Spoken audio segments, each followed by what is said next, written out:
We challenge you to find a better villa at just ₹1.29 crores in Kelambakam, Moyamar.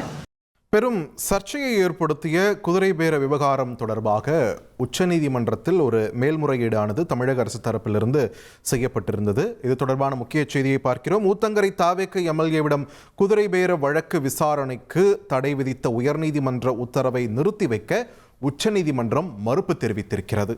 இது தொடர்பான கூடுதல் விவரங்களோடு இணைகிறார் எமது செய்தியாளர் வெங்கடேசன். வெங்கடேசன், வணக்கம். ரொம்பவே பெரும் பேசு பொருளாக இருக்கக்கூடிய ஒரு வழக்கு இது. எதன் அடிப்படையில் உச்சநீதிமன்றம் உயர்நீதிமன்ற உத்தரவு நிறுத்தி வைக்க மறுப்பு தெரிவிச்சிருக்காங்க? விரிவான தகவல்கள் என்ன?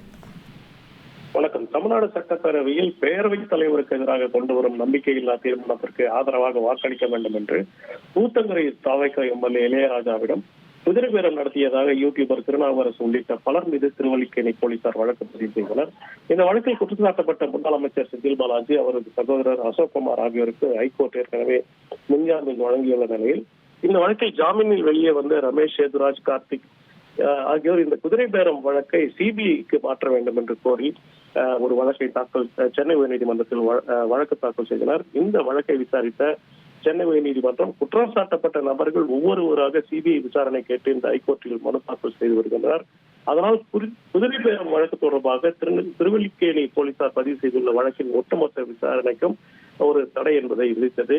இந்த தடையை எதிர்த்துதான் தமிழ்நாடு அரசின் சார்பில் ஒரு மேல்முறையீடு மனு என்பது தாக்கல் செய்யப்பட்டது.